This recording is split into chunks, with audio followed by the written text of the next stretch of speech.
Good morning friends. Shri Ram technical classes के YouTube channel में वापस से आप लोगों का स्वागत है। हम लोग जो टॉपिक लेके चल रहे थे वो लेके चल रहे थे डीसी मशीन, और डीसी मशीन के अंदर भी हम लोगों ने जो टॉपिक स्टार्ट किया था वो किया था डीसी जनरेटर, जिसके अंदर लगभग 6 क्लासेज हो चुकी हैं आप लोगों की, जिसको मैं काफ़ी डीपली एक सिस्टमेटिक ढंग से प्रत्येक न्यूमेरिकल तथा प्रत्येक डेफिनेशन को सही ढंग से समझाते हुए आगे बढ़ रहे हैं हम लोग। सभी स्टूडेंटों का जो प्यार मिल रहा है मेरे को यूट्यूब के माध्यम से, मैं उन सभी विद्यार्थियों का आभारी हूँ।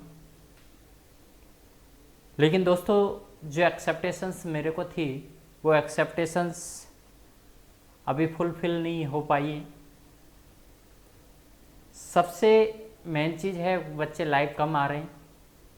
हालांकि स्टूडेंट देख लेते हैं बाद में भी, लेकिन जब प्रीमियर डाला जाता है तो 8 बजे का प्रीमियर डाला जाता है कि मोस्टली स्टूडेंट 8 बजे लाइव आएँ, लेकिन वो लाइव नहीं आते।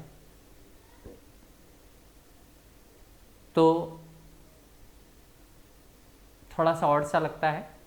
बाकी का ऐसा नहीं है कि हाँ व्यूज़ वगैरह ठीक मिल रहे हैं वीडियोज़ पर, लेकिन फिर भी इतने स्टूडेंट होने के बावजूद भी इतने कम व्यूज़, ये कहीं ना कहीं हजम नहीं हो रहा। इसका मतलब स्टूडेंट अपनी पढ़ाई के प्रति सजग नहीं है। दोस्तों, जैसा कि एक कल मीटिंग हुई थी सीएमओ में, और वहाँ पर जो डिसाइड हुआ था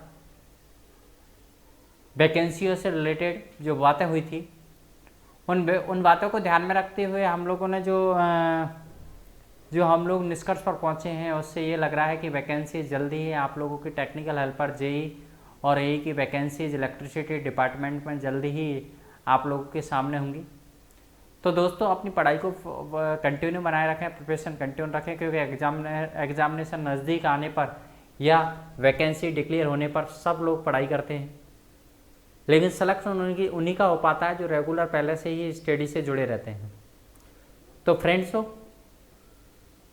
आप लोगों से मेरा निवेदन है कि अपनी स्टडी को कंटिन्यू बनाए रखें और थोड़ा सा इस चीज़ का ध्यान रखें कि कंपटीशन का जो लेवल है वो पहले की बजाय बहुत अधिक हो गया है, स्तर काफ़ी अधिक बढ़ गया है। तो उसी स्तर से अपनी स्टडी को कंटिन्यू करें। मैं पूरा प्रयास कर रहा हूँ कि जो आप लोगों का लेवल अभी कंपटीशन में आता है उससे भी मैं 5 या 10% एक्स्ट्रा लेके चलूँ, ताकि कम से कम बच्चा उतना तो कवर करे जितना उसके कंपटीशन में आता है। उतना भी नहीं तो उसका 80% तो कवर करे कम से कम। दोस्तों, मैं आप लोगों से ये पूरा विश्वास दिलाना चाहता हूँ आपको कि इस YouTube चैनल के माध्यम से और SRTC ऐप के माध्यम से आप लोगों को ऐसी स्टडी प्रोवाइड करवाई जाएगी या ऐसा स्टडी मटेरियल भी प्रोवाइड करवाया जाएगा जिससे कि आप लोग या जिसको पढ़कर आप लोग या जिससे गाइडेंस लेकर आप लोग एग्जामिनेशन को आसानी से क्वालिफाई कर सकते हो। दोस्तों, अब क्लास स्टार्ट करते हैं। क्लास स्टार्ट करने से पहले सभी विद्यार्थियों से मेरा निवेदन है, एक बार अपने फ्रेंड सर्कल में, अपने व्हाट्सएप ग्रुप पर, अपने फेसबुक पर इसको लाइव कर दें, और अपने फ्रेंड्स जो ITI और डिप्लोमा से जुड़े हुए विद्यार्थी हैं उनसे पर्सनली आप लोग, अगर आपको उचित लगे तो पर्सनली आप लोग कहकर कि हाँ ऐसा एक YouTube चैनल चल रहा है जहाँ पर आप लोगों को अच्छी स्टडी प्रोवाइड हो रही है, तो उन विद्यार्थियों को जोड़ने का प्रयास करें। मैं आपका आभारी रहूँगा, क्योंकि मज़ा तभी आएगा जब कम से कम 100 बच्चे लाइव रहेंगे। धीरे धीरे सब्सक्राइबर अच्छे बढ़ रहे हैं डेली पर डे, लेकिन इतने विद्यार्थी लगभग 2009 से मैं पढ़ा रहा हूँ, और इतना लंबा टाइम पीरियड होने के बावजूद भी इतने कम अभी सब्सक्राइबर्स हैं। तो हालांकि डाटा पर मैसेज नहीं हो पाए, सिर्फ सोशल मीडिया ही एक माध्यम ऐसा है जहां पर बच्चों को पता लग रहा है, लेकिन सोशल मीडिया नहीं, आप भी तो एक माध्यम ही हो जो स्टूडेंट तक इन्फॉर्मेशन पहुंचाने का। तो मैं तो यही चाहता हूं कि आपके माध्यम से ही इन्फॉर्मेशन पहुंचे स्टूडेंट तक, और वो स्टूडेंट्स ज़्यादा से ज़्यादा इस प्लेटफॉर्म से जुड़ें ताकि आपको फ़ायदा मिल सके और हमारा जो फ़ायदा है वो यूट्यूब चैनल पर तो यही फ़ायदा है कि एक थोड़ी सी पॉपुलैरिटी हो जाती है, और दूसरी बात है जो फ़ायदा है थोड़ा सा फीलिंग्स का फ़ायदा ज़्यादा है यूट्यूब के माध्यम से। समझ रहे हैं मेरी बात? फीलिंग्स का फ़ायदा कुछ ज़्यादा है। बेसिकली यूट्यूब से कोई अर्निंग ज़्यादा होती नहीं, और अर्निंग का तो बहुत बात की बातें हैं, बहुत सारी चीज़ें। बाकी का हमारा मूल उद्देश्य तो ये है कि आप लोगों को इस लॉकडाउन और इस एजुकेशन सेक्टर पर जो काला अध्याय जुड़ा है 6 मंथ 7 मंथ्स के अंदर, कहीं ना कहीं उस काले अध्याय को हटाया जाए। चलो हम लोग क्लास की तरफ बढ़ते हैं। अब मैं एक अलग से इस वैकेंसी से रिलेटेड एक वीडियो आज बनाऊंगा। उस वीडियो को मैं शाम को डालूंगा आप लोगों के यूट्यूब पर और फेसबुक पर लाइव आकर मैं थोड़ा डिस्कस करूंगा आज कि वैकेंसीज कब आने वाली हैं, कैसे है, और क्या जो मीटिंग हुई है उसमें क्या डिस्कस किया गया है कि वैकेंसियों को किस तरीके से निकाला जाए, क्या आगे वाली वैकेंसियों का प्रोसेस होगा। इस पर हम लोग एक वार्ता करेंगे आज ही। तो दोस्तों सबसे पहले हम लोगों ने जो स्टार्ट किया था वो सीरीज जनरेटर, शंट जनरेटर दोनों पढ़ लिए, उनके न्यूमेरिकल्स भी कर लिए हैं। आज हम पढ़ेंगे दोस्तों कंपाउंड जनरेटर। कंपाउंड को आपके हिसाब से क्या कहा जाता है? कंपाउंड को कहा जाता है दोस्तों यौगिक जनरेटर। क्या कहा जाता है? यौगिक जनरेटर। दोस्तों कंपाउंड जनरेटर की अगर बात की जाए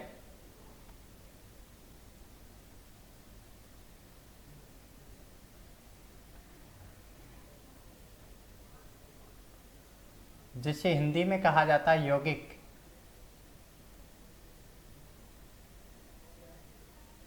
जनित्र। क्या होता है यौगिक जनित्र दोस्तों? मैंने आपसे कहा था कि सीरीज जनित्र ऐसा जनित्र होता है जिसमें आर्मेचर के सीरीज में फील्ड बाइंडिंग जुड़ी रहती है। फील्ड बाइंडिंग क्या होती है सभी को, क्योंकि जिन्होंने सीरीज जनित्र पढ़ा है, जिसमें शंट जनित्र पढ़ा है या स्टार्टिंग से ये लेसन पढ़ा है, उसी को कोई दिक्कत नहीं आएगी। लेकिन जो फर्स्ट टाइम अगर यूट्यूब चैनल पर कोई देख रहे हैं तो उनसे मेरा निवेदन है कि इस क्लास को देखने से पहले वो पिछली क्लासेज एक बार देखें, स्टार्टिंग से पढ़ें पहले लेक्चर से, तभी समझ में आएगा। बीच में लेसन समझ में आना पॉसिबल नहीं होगा, और वो तभी समझ में आ सकता है जब पहले से आप लोगों का बेस क्लियर होगा। समझ रहे विद्यार्थियों? तो मैंने आपसे कहा था कि सीरीज जनित्र उसे कहते हैं जिसमें आर्मेचर के सीरीज में क्या होती है? फील्ड बाइंडिंग जुड़ी रहती है। कैसे? कि यदि आर्मेचर यहाँ पर है और आर्मेचर के अगर सीरीज में कोई फील्ड बाइंडिंग जुड़ रही है तो ये कहलाता था सीरीज जनित्र, और आर्मेचर के समांतर में अगर फील्ड बाइंडिंग जुड़ रही है तो ये कहलाता था शंट जनित्र। दोस्तों अब एक ऐसे जनित्र की बात करने जा रहे हैं हम लोग जिसमें ये दोनों बाइंडिंग होंगी, सीरीज भी और शंट भी। एक ऐसे जनित्र की बात करने जा रहे हैं जिसमें सीरीज बाइंडिंग भी कनेक्ट की जाएगी और शंट बाइंडिंग भी कनेक्ट की जाएगी। ऐसे जनित्र को हम कहते हैं कंपाउंड जनित्र। लेकिन दोस्तों सीरीज बाइंडिंग, शंट बाइंडिंग तो हमेशा शंट में ही कनेक्ट रहती है, लेकिन सीरीज बाइंडिंग को किस हिसाब से कनेक्ट किया गया है आर्मेचर के साथ, इसके आधार पर इन जनित्रों को, इन कंपाउंड जनित्रों को दो भागों में डिवाइड कर दिया गया है। जैसा कि आपने पहले क्लासिफिकेशन मैंने आप लोगों को पढ़ाया था, तब हम लोगों ने बात की थी कि दो भागों में जो बांटा था, एक था हमारा क्या? शॉर्ट शंट कंपाउंड जनित्र, और दूसरा जो था हमारा वो क्या था? Long shunt compound जनित्र।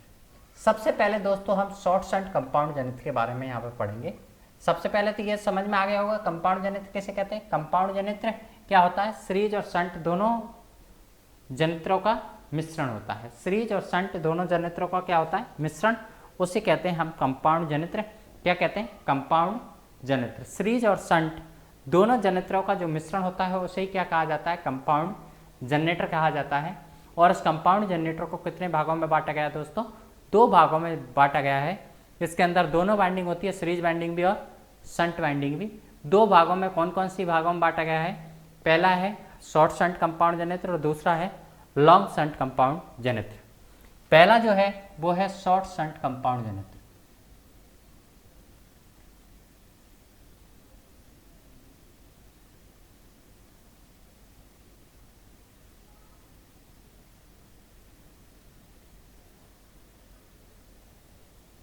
पहला कौन सा है? Short shunt compound generator. Short Hindi में, और शॉर्ट मतलब लघु, शंट कंपाउंड मतलब शंट कंपाउंड जनरेटर। कंपाउंड का मतलब होता है यौगिक, जनरेटर का मतलब होता है जनरेटर मतलब जनरेटर, एक ही बात है।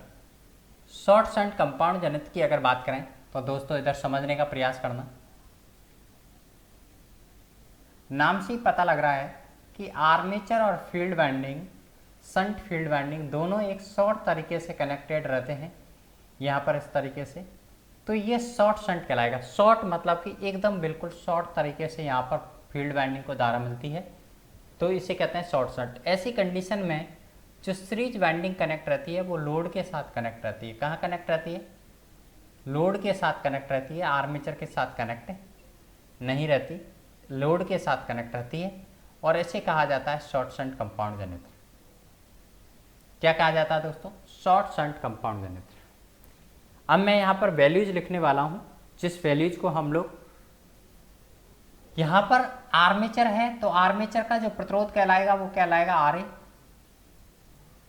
आर्मेचर के अंदर जो वोल्टेज उत्पन्न होगा उसे कहेंगे EG, जो सारी चीज़ें आप लोग पहले से जान रहे हैं। और आर्मेचर में जो धारा डेवलप होगी उसे कहेंगे IA। क्या कहेंगे दोस्तों? IA करंट इसे कहा जाता है। और यही करंट आगे जाके देखोगे तो आप कितने मार्गों में डिवाइड हो रही है। देखो IA के कहाँ डेवलप हुई? आर्मेचर के अंदर। कब डेवलप हुई? जब आर्मेचर को घुमाया गया किसी प्राइम मूवर द्वारा। जब आर्मेचर के अंदर IA डेवलप हुई है तो वो IA करंट्स कहाँ चली गई है? वो आगे जाके दो मार्गों में डिवाइड हो जाए, कुछ तो जाएगी सीरीज की तरफ और कुछ जाएगी शंट की तरफ। तो कुछ धारा जो होगी वो किधर जाएगी? सीरीज वाइंडिंग में, और कुछ धारा होगी वो कहाँ जाएगी? हमारी शंट वाइंडिंग में, ISH, और यहाँ पर है ISE। क्या है? ISE। ये जो वाइंडिंग है इसका रेजिस्टेंस नाम दे दिया RSE। क्यों दे दिया? RSE का मतलब होता है सीरीज रेजिस्टेंस। क्या होता है? Series resistance. और यहाँ पर ISE का मतलब होता है सीरीज में धारा, मतलब आगे आर्मेचर से जो धारा उत्पन्न हुई दो भागों में डिवाइड होगी। कौन कौन से भागों में डिवाइड होगी बताइए? पहला तो होगी कहाँ पर? शंट वाइंडिंग पर, और दूसरी कहाँ पर होगी? सीरीज वाइंडिंग पर। जो सीरीज वाइंडिंग पर धारा गई है वही कहाँ गई है? लोड पर। कहाँ गई है? वही लोड पर गई है, क्या नहीं गई है? और लोड पर जो धारा जाएगी वहाँ पर जो वोल्टेज मिलेगा हम लोगों को उसे कहेंगे VL वोल्टेज। क्या कहेंगे दोस्तों? VL voltage, load voltage. समझ रहे हैं मेरी बात? तो यहाँ पर अगर मैं इसके रेजिस्टेंस को नाम दे दूँ RSH, क्या नाम दूंगा? RSH। अब देखो दोस्तों, ये सारी वैल्यूएशन मैंने आप लोगों के सामने, देखो यहाँ पर दिमाग लगाने की जरूरत नहीं है। ये ऐसे इसलिए लगाया सीरीज का रेजिस्टेंस है, SH इसलिए लगाया शंट का रेजिस्टेंस है, A इसलिए लगाया कि आर्मेचर का रेजिस्टेंस है। यहाँ पर करंट की बात की है तो A आर्मेचर में है तो A लगा दिया, शंट में है तो SS लगा दिया, सीरीज में है तो, लेकिन सीरीज में जो करंट जाती है वही लोड पर जाती है। ये भी हम लोगों को पता है अच्छी तरह से, क्या नहीं? इतना तो आप अच्छी तरह से जानते हो। अब आप ये देखो, कुछ चीज़ें जो समझने वाली है वो क्या है, उस चीज़ को मैं समझाने का आप लोगों के सामने प्रयास कर रहा हूँ, और उसको आप लोग आसानी से समझ जाओगे अगर आप लोगों की स्थिर रहेगा बुद्धि। समझ रहे हैं मेरी बात? मान के चलो, क्योंकि मैं डायरेक्टली लिख देता, लेकिन आप लोग कुछ बच्चे ऐसे हैं जिनको समझने में हो सकता है प्रॉब्लम आए। DC सर्किट पढ़े होंगे आप लोगों ने। मान के चलो ये एक रेजिस्टेंस ये है, एक रेजिस्टेंस ये है, यहाँ एक बैटरी कनेक्ट किया मैंने, यहाँ एक रेजिस्टेंस है और यहाँ एक रेजिस्टेंस है। विद्यार्थियों आप अच्छी तरह से जानते हैं, सपोज कर लो यहाँ पर मैंने 100 वोल्ट लगाया। कितना लगाया? 100 वोल्ट। तो आपको पता है वो वोल्टेज, ये सीरीज में कनेक्ट होने के कारण कुछ वोल्टेज यहाँ खर्च हो गया। 100 में से मान के चलो यहाँ खर्च हो गया 10। कितना खर्च हो गया? 10। तो दोस्तों बचा कितना अभी वोल्टेज, 100 था, 10 यहाँ खर्च हो गया तो 90 बचा। तो इस ब्रांच में कितना वोल्टेज बचा है, टोटल 90। ठीक है, तो इस ब्रांच में भी कितना बचेगा दोस्तों, टोटल 90 बचेगा, नहीं बचेगा। लेकिन यहां पर देखो, देख रहे हो कि 2 रेजिस्टेंस है नहीं है। मान के चलो मैं कहता हूं ये सीरीज रेजिस्टेंस है। कौन सा रेजिस्टेंस है, सीरीज। यहां पर खर्च हो गया मान के चलो 20, तो बचा कितना, 90 में से 20 यहां खर्च हो गया तो बचा कितना, 70। तो 70 यहां होगा। मैंने आपसे कहा ये 90 कितना था, तो आप क्या कहोगे, 70 और 20 90, ऐसे ही कहोगे ना, एक ही बात है, उससे कोई फर्क नहीं पड़ रहा। वही बात कहना चाह रहा हूं मैं, जो आर्मेचर से ईएमएफ उत्पन्न होगा, वो जैसे ही आर्मेचर से करंट फ्लो होगी तो आर्मेचर के अंदर कुछ वोल्टेज खर्च होगा। कितना होगा बताइए,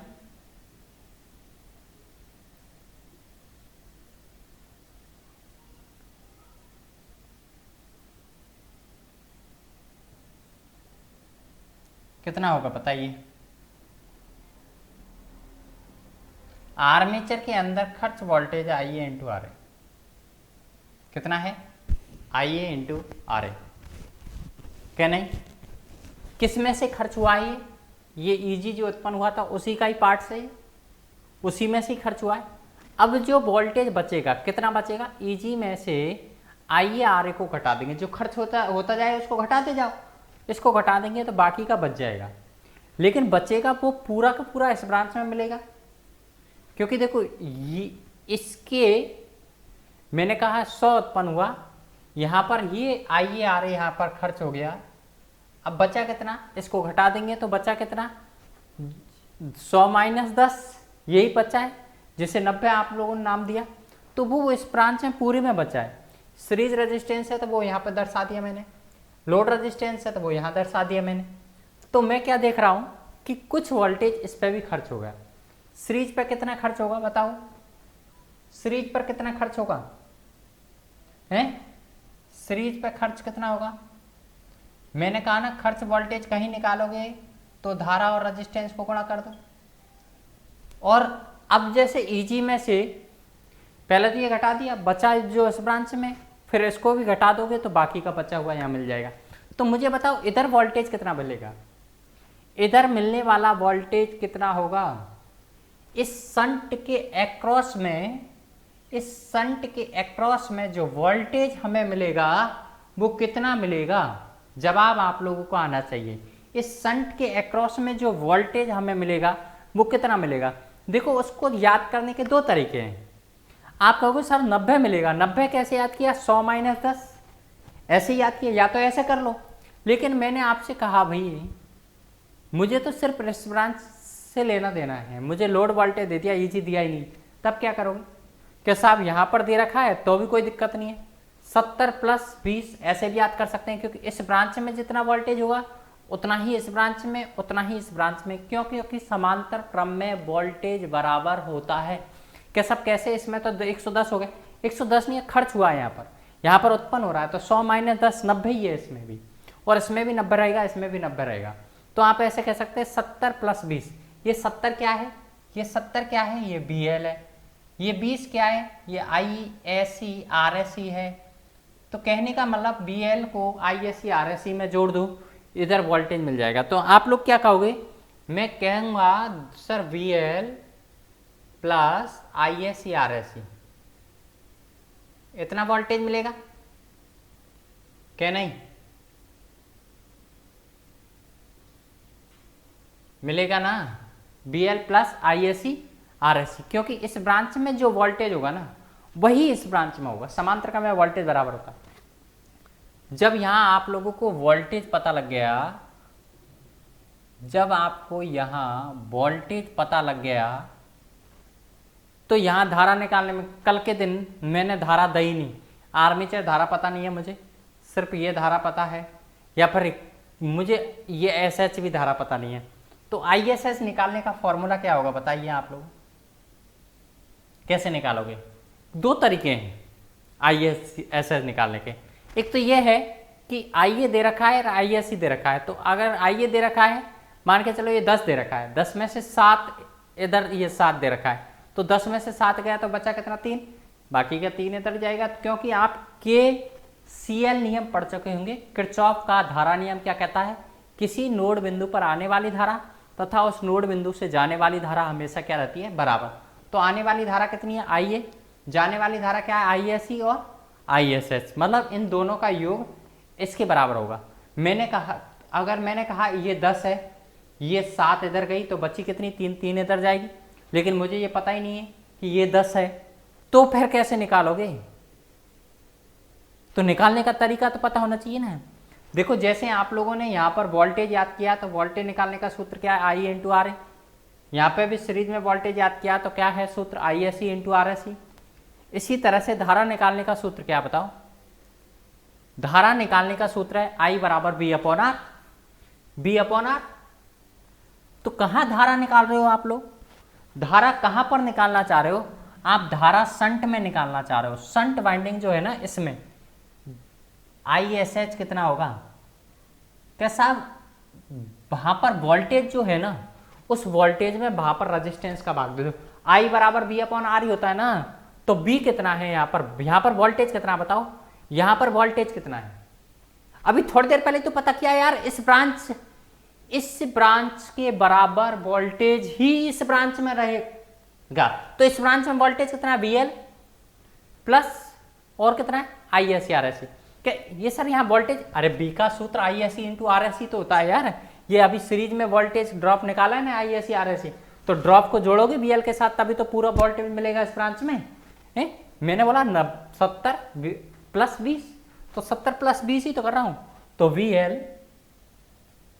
प्लस ISC RSC। क्या नहीं, किसी को कोई दिक्कत, किसी को कोई प्रॉब्लम, किसी भी तरह की कोई समस्या आ रही है तो आप लोग बोल सकते हैं, समझ रहे मेरे, BL plus ISC into RSC। आप लोग सामने ये तो वोल्टेज आ गया, कहाँ पर, शंट में वोल्टेज, शंट में वोल्टेज। अब बताओ शंट में रेजिस्टेंस कितना है, क्या साहब RSH है, तो निकाल लो ना, क्या दिक्कत है।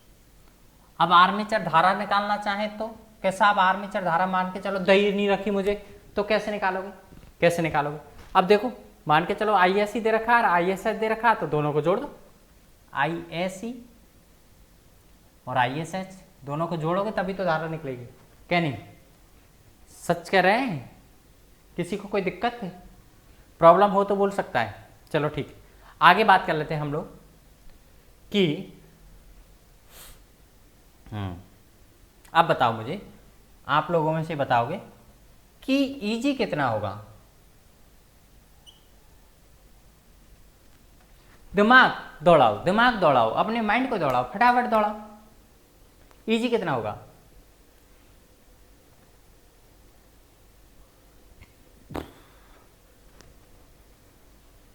अरे यार तुम में मतलब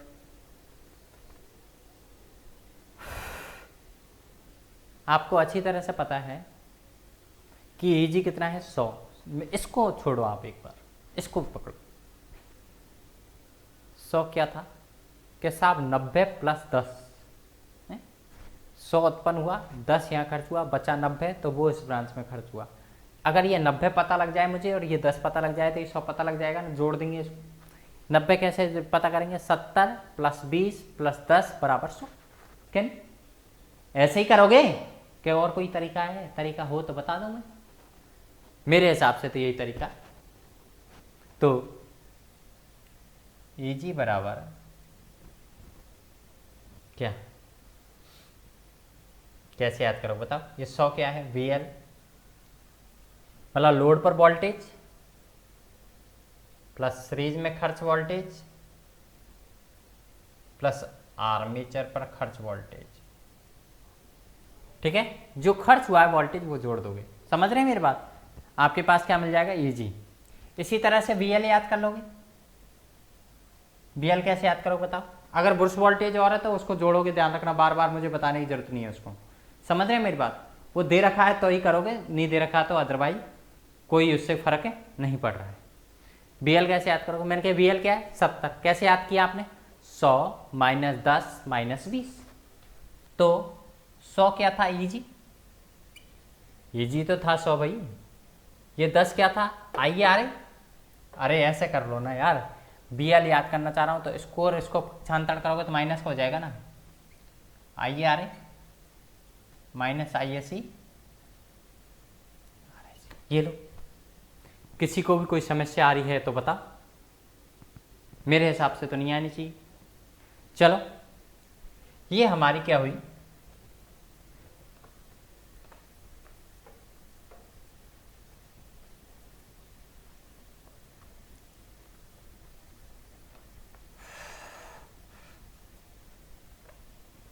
अब मैं आपके सामने उत्पन्न पावर की और खर्च पावर की बात कर लेता हूं।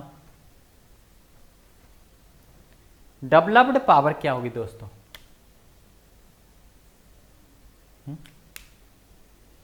उत्पन्न पावर क्या होगी बताओ?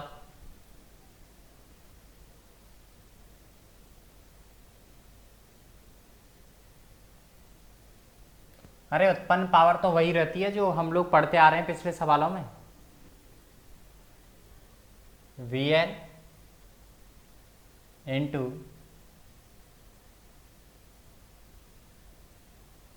आई एल, क्या नहीं सही है? अरे बेवकूफो, ये प्राप्त पावर है। उत्पन्न पावर की बात कर रहे हैं तो उत्पन्न क्या होगा? उत्पन्न वोल्टेज इंटू उत्पन्न करंट, ईजी इंटू आई ए, कुछ भी लिख दो सही है, हैं? और प्राप्त पावर क्या है बताओ? प्राप्त वोल्टेज इंटू प्राप्त करंट, क्या नहीं? ये फॉर्मूला तो चेंज नहीं होगा। प्राप्त वोल्टेज बराबर प्राप्त पावर बराबर प्राप्त वोल्टेज इंटू प्राप्त करंट, मतलब लोड पर ही प्राप्त होता है और कहीं कहाँ प्राप्त होगा? उत्पन्न पावर क्या होगी? उत्पन्न वोल्टेज इंटू उत्पन्न करंट। खर्च निकाल लो, खर्च पावर कैसे निकालोगे? उत्पन्न जो हुई है उसमें से प्राप्त घटा दो, या ताम्रहानियों के रूप में निकाल लो, क्या नहीं? अब बताओ मुझे ताम्रहानियां कहाँ कहाँ हो रही है? एक तो आर्मेचर में हो रही है, सीरीज में हो रही है, संट में हो रही है। तो आर्मेचर ताम्रहानियों का सूत्र क्या? I square R, I A square R A armature में, I S C square R S C series में। और अगर और बात करूं मैं तो प्लस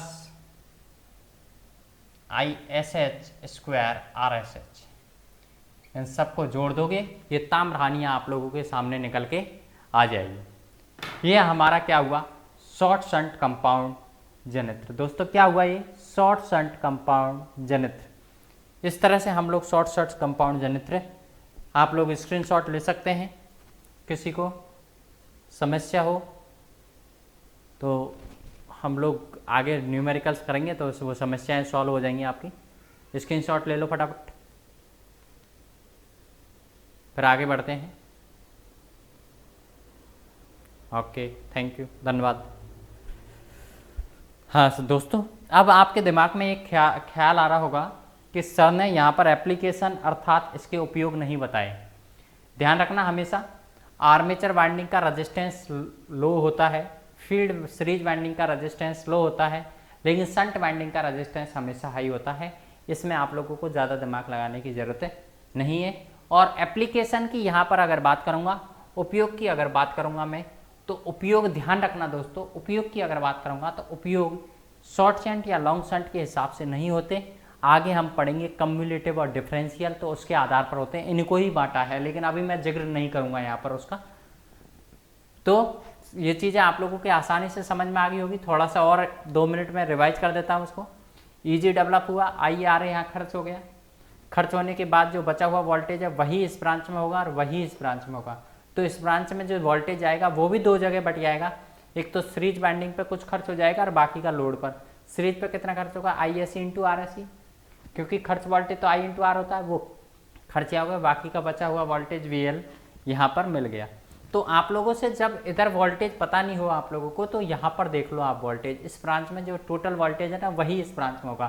तो इस ब्रांच में टोटल वोल्टेज कितना, VL plus ISC RSC, VL plus ISC RSC वही इसमें है। अगर ये वोल्टेज इस ब्रांच में आप लोगों को पता लग गया, तो यहाँ पर जो रेजिस्टेंस दे रखा है उसका भाग देकर धारा निकाल लो यहाँ पर।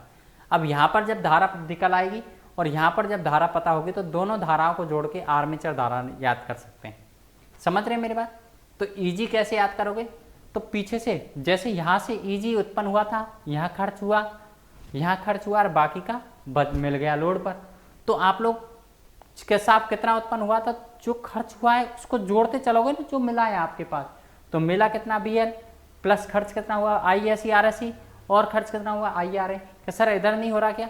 अरे भैया दो दो बार थोड़ी जोड़ोगे यार, समांतर क्रम में तो एक ही ब्रांच का जोड़ा जाता है। ध्यान रखना समांतर क्रम में यही इसको लेके और यहाँ पर इस, क्योंकि इस ब्रांच में जितना है उतना ही इसमें, बार बार थोड़ी जोड़ोगे उसको। तो ध्यान रखना समांतर क्रम में वोल्टेज बराबर होता है। तो वही किया मैंने, EG बराबर VL plus ISC RSC plus IRA। इसी तरह से VL याद करना है तो पक्षांतरण करते जाओ उसको, पक्षांतरण बराबर में इधर आएगा तो माइनस हो जाएगा, minus IRA minus ISC RSC। धन्यवाद। और उत्पन्न पावर उसमें तो आपको कोई समस्या ही नहीं होगी, मुझे पता है अच्छी तरह से। अब तो आप लोग जो रेगुलर देख रहे हैं वीडियो, जो रेगुलर क्लास से ले रहे हैं वो तो मास्टर हो चुके हैं, तो ऐसी कोई समस्या उनके सामने आएगी नहीं। चटनी नहीं लगा रहा मैं, ध्यान रखना। हाँ, जो बच्चे रेगुलर क्लास ले रहे हैं वो वास्तविकता में ध्यान से पढ़ रहे हैं, वो मास्टर ही हो चुके हैं। क्योंकि मैं देख रहा हूँ एक दो बच्चे हैं जो रेगुलर क्लास लेते हैं, जैसे मुकेश रेगुलर क्लास लेता है, केदार सैनी रेगुलर क्लास लेता है, कुछ और भी विद्यार्थी हैं रेगुलर क्लास लेते हैं। समझ रहे हैं मेरी बात? तो लेकिन मुकेश, केदार हैं, अनिल, आप लोगों से सभी से निवेदन है कि आप लोग और भी विद्यार्थियों को अपने साथियों को चैनल से जोड़ें। आपकी भी जिम्मेदारी कुछ होती है या सिर्फ मेरी जिम्मेदारी है?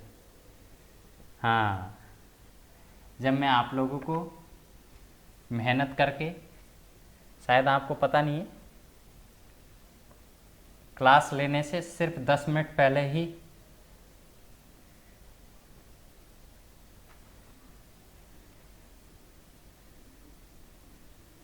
ड्रिप चढ़ाई है अभी जस्ट। आपको लास्ट 1 वीक से तबीयत ख़राब है, फीवर आ रहा है, लूज मोशन हो रहे हैं, सारी चीज़ें हो रही हैं, उसके बावजूद भी पूरा एफर्ट लगा रहा हूँ मैं आप लोगों के सामने पढ़ाने में। और ऐसा इसीलिए ताकि आपका प्यार मिलता रहे और आपकी दुआएं मिलती रहे। उन दुआओं से ही तो एनर्जी मिलती है मुझे। विद्यार्थियों को पता है जो पढ़ते थे पहले कि शायद कभी तबीयत भी ख़राब हो जाती तो भी मैं क्लासेज लेता रहता था। तो आप लोगों की दुआ से बहुत एनर्जी मिलती है, लेकिन जितनी ज़्यादा दुआ होंगी उतनी ज़्यादा एनर्जी मिलेगी। तो ज़्यादा से ज़्यादा विद्यार्थियों को जोड़ो, आपकी रेस्पॉन्सिबिलिटी है ये। तो ध्यान रखना, धीरे धीरे आप लोगों के जो विद्यार्थी हैं, वो जो कोई 9 बजे जग रहा है, कोई 10 बजे जग रहा है और वो 10 बजे क्लास लेते हैं, हालांकि व्यूज आते हैं, ऐसा नहीं है, लेकिन टाइम पे नहीं आते। वो जब क्लासेज चल रही होती है, स्टार्ट होती है 8 बजे, तो उस टाइम फिक्सेशन नहीं है आप लोगों का। कभी भी क्लास देख रहे हो, कोई कब देख रहा है, कोई कब देख रहा है? और ज़्यादातर विद्यार्थी जो हैं ना, उनकी आदत क्या है कि आधा वीडियो देखा, 10 मिनट वीडियो देखा, 20 मिनट देखा, इससे कुछ नहीं होगा, या तो देखो ही मत फिर, हैं? चलो सवाल कर लेते हैं एक आध। देखो, एक शॉर्ट शंट कंपाउंड जनित्र में आर्मेचर रेजिस्टेंस 1 ओम, सीरीज रेजिस्टेंस 0.5 ओम,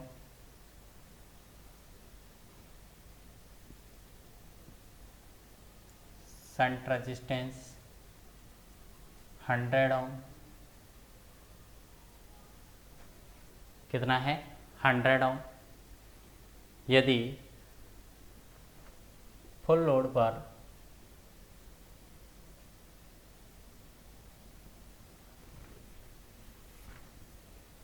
लोड करंट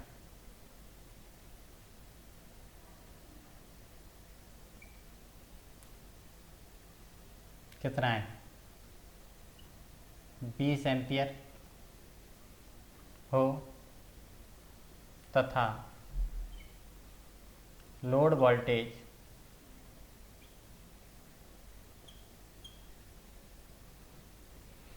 190 वोल्ट हो, कितना हो 190 वोल्ट, तो Eg याद करो और उत्पन्न पावर याद करो।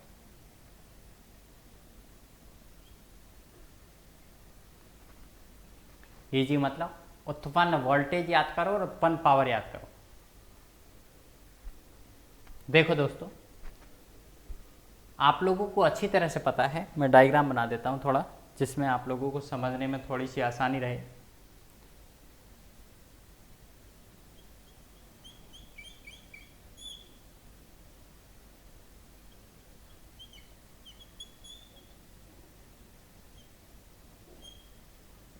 ये क्या कह रहा है कि आर्मेचर का रेजिस्टेंस 1 ओम है, इसका रेजिस्टेंस 0.5 ओम है, इसका 100 ओम है, यहाँ पर मिल रहा है 190 वोल्ट, कितना 190 वोल्ट, और करंट यहाँ पर आई है 20 एम्पियर। तो दोस्तों जब 20 एम्पियर यहाँ आई है तो यहाँ पर 20 एम्पियर होगी कि नहीं होगी। Eg याद करने का जो फॉर्मूला बताया था मैंने, वो बताया था Eg बराबर VL plus IaRa plus IScRs। Just अभी किया है, क्या आपको Ia दे रखा है? नहीं दे रखा, तो Ia कैसे याद करोगे? Ia याद करने का सूत्र है ISH प्लस ISE। ये धारा पता है और इधर भी जाने वाली धारा पता होती, तो इन दोनों धाराओं को जोड़ देता, क्योंकि यही तो आती है यहाँ से, जो धारा आएगी दोनों जगह बटेगी, तो दोनों को जोड़ना पड़ेगा। तो ISH याद कर लो ना, है? तो ISH याद करने का सूत्र क्या बताओ कि साहब इस ब्रांच में टोटल वोल्टेज मैं रेजिस्टेंस का भाग देता, तो इस ब्रांच में वोल्टेज कितना बताओ, हैं? बताओ कि साहब 190 तो दे रखा है, और क्या था यहां पर खर्च हुआ है, कितना खर्च हुआ है I इंटू आर, आई कितनी है 20, आर कितना है 0.5, तो 20 इंटू 0.5 अपॉन रेजिस्टेंस कितना है 100। तो ISH का सूत्र से देखो, ये 190 10 कितना हो गया 200 बटे 100, कितना आ गया 2 एम्पियर, कि कितनी हुई 2 एम्पियर। तो आइए याद कर लो, आइए कितनी हो जाएगी 2, तो यहाँ शंट में आर्मेचर कितनी है 20, तो कितनी होगी 22 एम्पियर। किसी को कोई प्रॉब्लम? कितनी होगी 22 एम्पियर, क्या नहीं दिखाई नहीं दे रहा? दोबारा से मैं इस चीज़ को दोबारा से रिवाइंड करूँगा कि आइए जो होगी वो कितनी होगी, 20 तो उधर गई है ये, और 2 इधर गई है, तो कितनी होगी 22 एम्पियर, क्या नहीं समझ में आएगा बात? तो देखो Eg VL कितना है 190 वोल्ट, VL कितना है 190 वोल्ट, तो 190 प्लस आइए कितना बताओ, आपने कहा 22, आर कितना बताओ, आर कितना है 1 ओम, प्लस ISC कितना बताओ 20 इंटू RSC कितना है 0.5, तो 190 22 गुणा 1 22 प्लस 10 कितना हो गया बताओ? 222 वोल्ट वोल्टेज उत्पन्न हुआ है, क्या नहीं हुआ? 222 वोल्ट वोल्टेज उत्पन्न हुआ है। ध्यान रखना दोस्तों, कितना वोल्टेज उत्पन्न हुआ है? 222 वोल्ट, क्या नहीं? किसी को कोई समस्या? चलो नहीं है तो अब देखो, अब आपके सामने जो बात आती है वो ये बात आती है कि क्या पूछा है दूसरा? उत्पन्न पावर। तो उत्पन्न पावर का सूत्र जो होता है दोस्तों क्या होगा बताओ? उत्पन्न पावर का सूत्र था Eg इंटू आई। Eg कितना है? 222। आई कितना है? 20 है नहीं, देखो सॉरी 22 कितना है? 22। तो हमारा ये 222 तो उत्पन्न हुआ है वोल्टेज और उत्पन्न करंट कितनी है? 22। तो दोनों को मल्टीप्लाई करो फटाफट, कितना होगा? दोनों को मल्टीप्लाई करोगे तो y दूना 44, 4 y दूना 44 और 4 48, 44 4 y दूना 44 और 4 48, 4884 वाट। 4884 वाट हमारी क्या होगी? उत्पन्न पावर, क्या नहीं? आर्मेचर करंट आपने यहाँ निकाला ही था,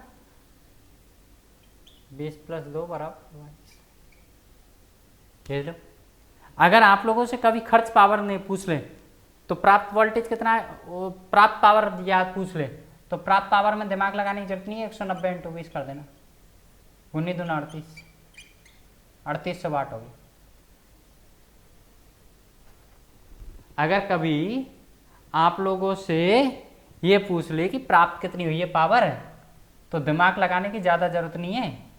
वोल्टेज कितना मिला था? 190, करंट कितना मिला था? 20, 19 दूना 38, 3800 वाट प्राप्त होगी। उत्पन्न कितनी हुई है? 4884। प्राप्त कितनी? 3800। कितनी खर्च होगी? 4800 में से 3800 घटा देना, क्या कर देना? 48 में से खर्च कैसे निकालोगे? खर्च का मैंने आपसे बोला ही था पहले कि उत्पन्न में से प्राप्त घटा दो, 4800 में से 3800 घटाओगे तो कितनी बचेगी? 1084 वाट खर्च हो जाएगी। यही कॉपर लॉसेज होंगे। स्क्रीनशॉट ले लो, किसी को कोई दिक्कत हो तो बताओ। दोस्तों आज के लिए हम लोग इतना ही करेंगे और समझ में आया होगा। थोड़ी सी तबीयत लूज होने की वजह से एनर्जी लेवल थोड़ा सा बिलो है ना, लग रहा है? हाँ, चलो कोई नहीं, कल तक वापस से घोड़ा हो जाऊंगा, चिंता मत करो। हैं थोड़ा सा ठीक होगी अभी तबीयत और ट्रीटमेंट प्रॉपर चल रहा है बाकी का, और कोई दिक्कत नहीं आएगी। कल से वही एनर्जी दोबारा से लाएंगे। हालांकि मैंने पूरा भरपूर प्रयास किया है, क्योंकि क्लास लेने के लिए ही तो ड्रिप लगवाइए ताकि क्लास ले सकूं। वापस से कल हम लोग वापस मिलते हैं इसी टाइम पर, तब तक के लिए धन्यवाद। लेकिन एक बात, मेरी रिक्वेस्ट बार बार मैं आप लोगों के सामने कर रहा हूँ, अगर आप लोग एक एक बंदा भी और लाइव में जोड़ोगे तो दुगने हो जाएंगे, फिर वो जोड़ेंगे तो दुगने 4 गुने हो जाएंगे। तो ध्यान रखना है इस चीज़ का। आप लोगों का काम सिर्फ इतना सा है कि आप लोगों को एक एक विद्यार्थियों को अगले वीडियो में जोड़ना ही जोड़ना है। अब आपकी जिम्मेदारी कैसे जोड़ोगे। धन्यवाद।